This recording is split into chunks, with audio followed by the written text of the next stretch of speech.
எம்புட்டு இருக்குது ஆசை லூலு மேல அதை காட்ட போகிறேன். வீடியோ ஓட்டோ சரி. நண்பர்கள் வணக்கம். அது லூலு குரூப்புன்னு உடனே மெய் மறந்து நம்ம வியப்பில் போயிடுறோம். ஏன்னா லூலு குரூப்பை பற்றி அப்டேட் கிடைக்கும் போதே ஒவ்வொரு சினிமாவை அப்டேட் கிடைக்கும்போது ரசிகர்கள் இப்போ உதாரணம் துணிவு பாட்டத்திலேருந்து பாட்டு வந்து ரசிகர்களாக மெய் மறந்து நிற்பாங்க. அந்த பாட்டை பார்க்கணும் கேட்கணும் முதல்ல லைக் பண்ணுன்ற ஒரு அப்டேட்டில் இருப்பாங்க. அதே மாதிரி லூலு குரூப்பை வச்சு அப்டேட் கிடைச்சோம்னா நம்ம மெய் மறந்துடுறோம். மெய் மறந்து எப்படி இப்படிலாம் ஒருத்தங்க இருக்கிறாங்க அப்படின்னு நம்ம தகவல்களை பார்க்குறப்ப வியப்பில் நம்ம பார்க்குறோம். அந்த ஆச்சரியத்தில் மூழ்கி போயிட்டேன். அதனால தான் முதல்ல பாட்டை போட்டேன்.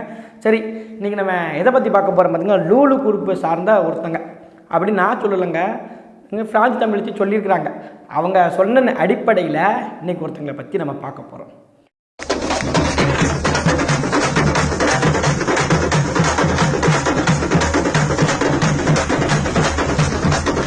என்னடா இந்த குத்திக்கிட்டு இருக்காங்களே, இவங்க யாருன்னு பார்த்துக்கிட்டிங்கன்னா நான் டீட்டெயிலாக கடைசியில் சொல்கிறேன்.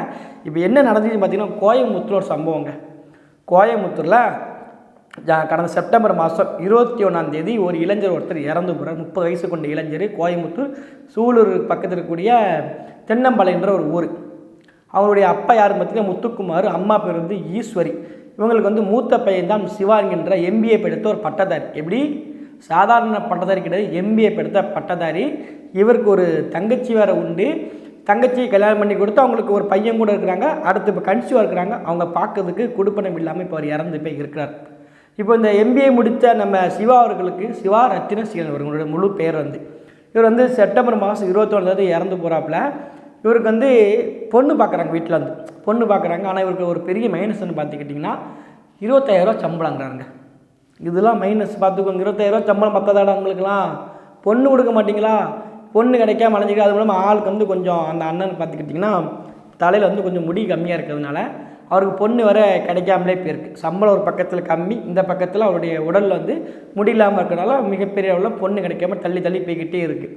அப்போ அவருக்கு இன்ஸ்டாகிராம் யூஸ் பண்ணக்கூடிய பழக்கம் இருந்திருக்கும் போல. இன்ஸ்டாகிராமில் ஒரு பொண்ணு கூட பேச்சு வழக்கம் வருது. அந்த பெண்ணு யாருன்னு பார்த்துக்கிட்டிங்கன்னா முதல்ல போட்டு கம்மி திரும்ப ஒரு குத்தாட்டம் போட்டாங்களா அந்த அவங்க. இப்போ இவங்களுக்கும் திருமணம் நடந்துச்சு. எப்போ நடக்குன்னு பார்த்துக்கிட்டிங்கன்னா ஜூலை மாதம் 6 மருதமலை கோவிலில், முருகன் கோவிலில் எங்கே நடக்கு திருமணம் நடந்து முடிஞ்சிருச்சு. இப்போ இந்த விஜயலட்சுமிக்கும் சிவா அவர்களுக்கும் திருமணம் முடிஞ்சது ஜூலை மாதம் 6 நல்லா ஞாபகம் வச்சுக்கோங்க. திருமணம் முடிஞ்சிருச்சு. ஆனால் இவருக்கு வயசு பார்த்திங்கன்னா 30 வயசு. இந்த விஜயலட்சுமி வயசு பார்த்திங்கன்னா 37 வயசு, கிட்டத்தட்ட 7 வயசு. காதலுக்கு கண்ணு தெரியாது. அது சிவானனை பார்க்கும்போது தெரியுன்னு வச்சுக்கோங்களேன். இனி அப்படி இறந்துட்டாப்புல கிண்டல் பண்ணுறக்காண்டி சொல்ல, காதலுக்கு உண்மையிலே கண்ணு தெரியாது. 7 வயசு ஒருத்தவங்களை அது தன்னோட கூட இருக்கிற பெண்ணை கல்யாணம் பண்ணிட்டாப்புல. கல்யாணம் பண்ணதுக்கு பேர் தான் தெரிய ஆரம்பிக்கும் அண்ணனுக்கு இவங்களுக்கு ஏற்கனவே 2 குழந்தை இருக்குது அப்படிங்கிறது ட்விஸ்ட்டு. 2 குழந்தை இருக்குது. 2 குழந்தை மட்டும் 2 கணவர் கூட இருக்காங்கன்னா முன்னாடி கல்யாணம் முடிச்சிருக்காப்புல. ஸோ 3ஆவதாக சிவா அவர்களை திருமணம் பண்ணிக்கிறாங்க. கிட்டத்தட்ட கல்யாணம் முடிஞ்ச 10-15 நாள்லே இவங்க 2 பேருக்குள்ள வாக்குவாதமாக வர ஆரம்பிச்சிருக்கு. என்ன வாக்குவாதம்னா, ஒருத்தர் பேர் எனக்கு டக்குன்னு வர மாட்டேங்க, தேவேந்திர பூபதி ஏதோ ஒரு பெரிய பொறுப்பில் இருக்கார் போல இருக்குது.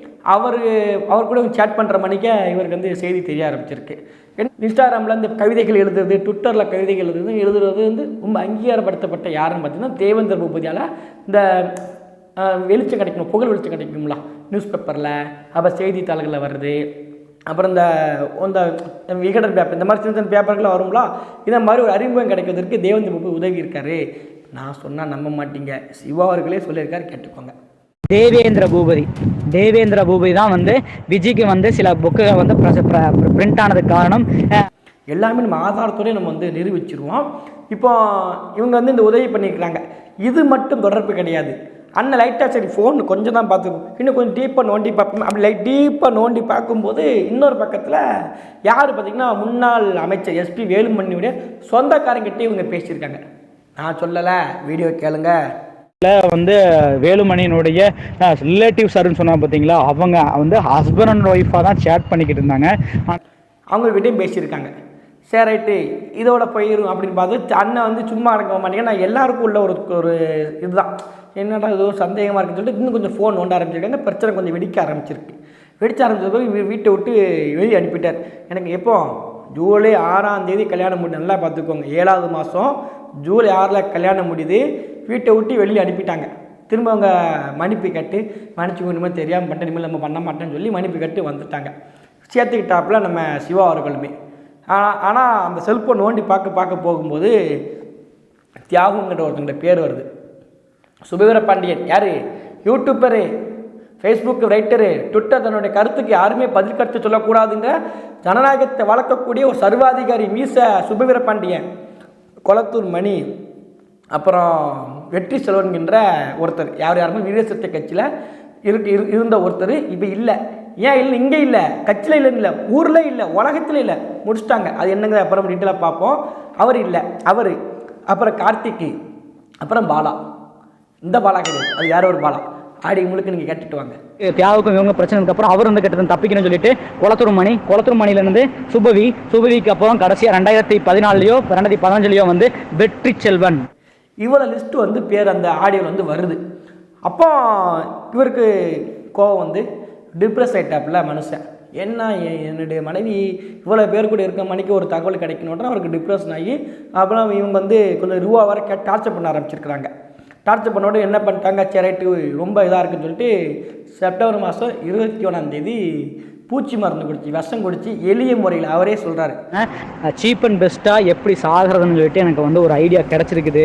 சாகிறதுக்கு ஈஸியான வழியை கண்டுபிடிச்சி நான் இறந்து போகிறேன்னு சொல்லி விஷம் குடிச்சு மனுஷன் இறந்துட்டார். இப்போ மொத்த டீட்டெயில் எடுத்து திரும்பி பார்க்கும்போது இந்த விசிக கட்சியில் ஒருத்தங்க இருந்தாங்கன்னு சொன்னேன் தெரியுமா, வெற்றி செல்வன். இவர் வந்து எப்படி இறந்தார் பார்த்திங்கன்னா, கொடூரமான முறையில் வெட்டி கொலைப்பட்ட ஒரு நபர். எப்படி கொடூரமான முறையில் வெட்டி கொலை செய்யப்பட்ட ஒரு நபர். இவங்களா விடுதலை சிறுத்தை கட்சியோட தலைவரான திருமாவளவர்களுடைய அறிமுகப்படுத்தி விட்டு யார் பார்த்து இந்த வெற்றி செல்வன் தான். புகைப்படம் கொடுக்கு நீங்கள் பார்த்துக்கோங்க. திருமாவளவர்களும் இந்த பக்கத்தில் யார் இருக்கிறா, விஜய் அவர்களும் இருக்காங்க. அதுக்கான திருமாவளவனும் விஜய் அவர்களும் சம்பந்தம் சொல்ல வரல, நீங்கள் கற்பனை கணக்கு போடாதீங்க. வெற்றி செல்வனுடைய இறப்புக்கு தற்கொலை பண்ணல, அவர் வந்து என்ன பண்ணிட்டார், வெட்டி கொலை செய்யப்பட்ட ஒரு கொலை, தற்கொலை கிடையாது, கொலை, இயற்கை மரணம் இல்லை. அப்போ அவருடைய மரணத்தை பற்றி இவங்களுக்கு தெரியும் சொல்லி யார் சொல்கிறா? ஸோ வெற்றி செல்வன் வந்து கொடூரமாக கொல்லப்பட்ட, அப்படி அந்த கொடூரமாக கொல்லப்பட்டதுக்கு என்ன ரீசன், விஜய்க்கு எல்லா விஷயங்களும் தெரியும்.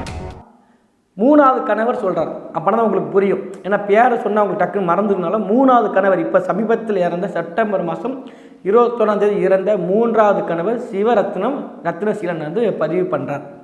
புரியுதுங்களா? இப்போ தியாகு அவர்கள் யாருன்னு பார்த்துக்கிட்டே தாமரை தெரியும் உங்களுக்கு, பாடலாசிரியர் தாமரை அவருடைய கணவர். ஏற்கனவே 2011-12 அன்றைக்கி அந்த காலகட்டத்தில் சும்மா அப்படி தேடி பார்க்கும்போது இவங்களுக்கு ஒரு பிரச்சனை இருந்திருக்கு. தியாகு அவர்களுக்கு ஒரு பெண் குழந்தை இருந்திருக்கு, தாமரை செல்வனுக்கு ஒரு பையன் ஒன்று பிறந்திருக்கிறாங்க. ஸோ அவர்கிட்ட மன்னிப்பு கேட்குற மாதிரி மனமுறைவெல்லாம் முடிஞ்சு போகிற மணிக்க செய்தி வந்து பார்க்கும்போது நமக்கு தெரியுது. நம்ம லைஸாக படிக்கும்போது நமக்கு தெரிஞ்சிச்சு. இப்போ இந்த தியாகுடைய வாழ்க்கையையும் தாமரையோட வாழ்க்கைக்கும் கெடுப்பதுக்கு மிக முக்கியமாக காரணம் யார் இருந்தாங்க பார்த்திங்கன்னா, இந்த விஜய்ங்கிறவங்க இருந்தாங்க, விஜயலட்சுமின்ற பழனிசாமி இருந்தாங்கன்னு சொல்லி தாமரை அவர்கள் வந்து தன்னுடைய முகநூல் பக்கத்தில் பயங்கரமாக எழுதி போட்டிருக்கிறாங்க. பார்க்கும்போது படிக்கும்போது நமக்கு தெரிய ஆரம்பிச்சிருக்கு. இப்போ வரைக்கும் இருக்குது, வாய்ப்புள்ள நம்பரை தேடி பார்த்து நீங்கள் வந்து படிச்சுக்கோங்க. சரிங்களா? இந்த சர்க்கிளை முழுக்க ஒன்றை இணைக்கிறது யாரும் பார்த்திங்கன்னா பிரான்ஸ் தமிழச்சி. முதல்ல ஒரு கிட்டத்தட்ட ஒரு 3 மாதம் முன்ன குட்டி நம்ம கிட்டத்தட்ட ஒரு கூட தான் இருக்கும், 5-6 மாதம் முன்ன குட்டியில் அந்த லூலு குரூப்பு திருமணம் கடந்து உறவுன்னு சொல்லி பேசிக்கிட்டு இருந்தாங்களா இல்லையா? பேசிக்கிட்டே இருந்தாங்க. இப்போ இதில் இவங்களுடைய பெயரும் வந்து அடிபட ஆரம்பிக்கும். அப்போ ஒரு ஆண் தப்பு பண்ண ஏற்றிருப்பீங்களா? என்னங்க ஒரு பெண்ணை தப்பாக பேசுகிற, ஒரு நீ ஆணாதிக்கு மனையிலேருந்து பேசுகிற அப்படின்னு நினச்சிட்டு போய்க்கோ. அது உங்களுடைய பார்வைக்கு நம்ம வந்து பொறுப்பேற்க முடியாது. ஆனால் நம்மளுடைய கேள்வி என்னென்னா, இதே விஷயத்த ஒரு ஆண் இத்தனை பெண்களை ஏமாற்றி பண்ணியிருந்தா இந்த சமூகம் விட்டுருக்குமா அவங்கள? அப்போ ஒருத்தங்க தப்பு பண்ணியிருக்காங்க. தப்பு பண்ண கடைசி சிவாவோடைய வாக்குமூலம் என்ன தெரியுமா? எந்த அரசியல்வாதி கட்சி யார் கேட்டாலுமே எனக்கு நீதி மட்டும் வாங்கி கொடுத்துருங்க அப்படிங்கிற. செத்துட்டார் மனுஷன், உயிரே கொடுத்துட்டார் அவர், எனக்கு நீதி கிடைச்சா போதும் அப்படிங்கிறார். அப்போ முழுக்கவே பல பேர் கூட பழகி, பணத்துக்காக பழகி பல பேருடைய வாழ்க்கையை தொலைப்பதற்கு மிக முக்கியமாக இருக்கிற பகுத்தறிவாதி முக்கியமாக இருந்துருக்குறாங்க. பெரியார் கொடியை போட்டு ஆடிக்கிட்டு மருதமலை கோயிலை கல்யாணத்தை பண்ணிக்கிட்டு என்னென்ன வேலை பண்ணியிருக்காங்கன்னு பார்த்துக்கோங்க. அப்போ இந்த சமுதாயம் சீர்கெடுவதற்கு இந்த அமைப்புகளுடைய முக்கியத்துவ பங்கு நீங்கள் வந்து குறிச்சிக்கணும். இந்த விஷயத்தை பற்றி இன்னை வரைக்கும் திராவிட கழகத்தை சார்ந்தவர்கள், திராவிடத்துக்கு முட்டு கொடுக்கக்கூடிய, திருமண கடந்த உறவுக்கு புதிய புதிய விளக்கம் சொல்லக்கூடிய யூடியூப்பர் சுபவீர பாண்டியன் போன்றவர்கள் அதை பற்றி பேசவே மாட்டேங்கிறாங்க. அந்த ஆடியோவில் இவங்களுடைய பேரும் வந்து பதிவாயிருக்கு. 43 ஆடியோ மொத்தம் கோயம்புத்தூர் ஸ்டேஷனில் வந்து அவங்க வீட்டில் வந்து கொடுத்துருக்குறாங்க. இறப்பதற்கு 3 நாள் முன்னக்கூட்டி கூட அவர்கிட்ட பேசியிருக்கிறாங்க. யார்? சிவா அவர்களும் இந்த பக்கத்தில் விஜயலட்சுமி பழனிசாமி அவர்களும் பேசியிருக்கிறாங்க. இப்போ இன்றைக்கி அந்த மனசு உயிரோடவே இல்லை, இறந்து போயிட்டார்.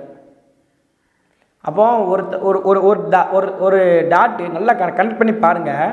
ஒரு சாதாரண ஒரு பெண்ணு வேறு ஒரு எழுத்து மூலமாக அறிமுகமாக வச்சுக்கோங்க. எழுத்து மூலமாக தன்னோட திறமை மூலமாக அறிமுகறாங்க. 10ஆம் தான் படிச்சிருக்காங்க. இது வரைக்கும் தாமரை பதிவு பண்ணுறாங்க, தாமரை பதிவு பண்ணுறாங்க. இப்போ பார்த்துக்கிட்டிங்கன்னா ஒரு டாட்டு சுற்றி எங்கெல்லாம் போதும் பாருங்கள். தியாகு அவர்கள், சுப்பீர பாண்டியன் அவர்கள், வெற்றிச்செல்வன் அவர்கள், அப்புறம் குளத்தூர் மணி அவர்கள், விடுதலை சிறுத்தை கட்சி தலைவர் அவர்கள், இப்போ பத்திரிக்கை வேலை பார்த்துட்டு இருக்கிறாங்க அவங்க தனியார் தொலைக்காட்சியில்.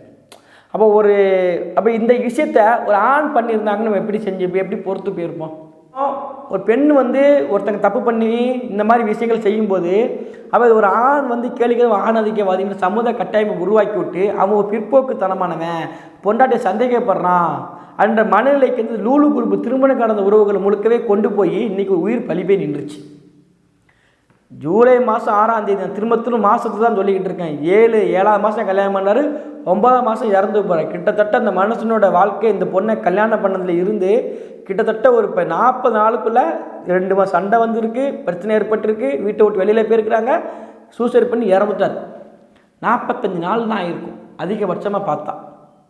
அப்போ ஒருத்தங்க வந்து குடும்பத்தையே கெடுத்து விட்டு தப்பான அறிவு அவங்களுக்குள்ளே புகுத்தி விட்டு, எப்படி தப்பான அறிவு உள்ளே புகுத்தி இதுதான் சரி, மூளை வச்சு வேலை பார்க்குற மாதிரி உடம்பு வச்சு வேலை பார்க்கலாம், அது ஒன்றும் தப்பு கிடையாதுன்ற ஒரு பிற்போக்குத்தனம் அந்த புத்தியை உள்ளே வந்து திணிச்சு விட்டு இன்றைக்கி ஒரு குடும்பத்தை சீரழிச்சு விட்டாங்க. இந்த குடும்பம் மட்டும் பல குடும்பம், வெளியே தெரியாத குடும்பங்கள் நிறைய குடும்பம் இருக்குது.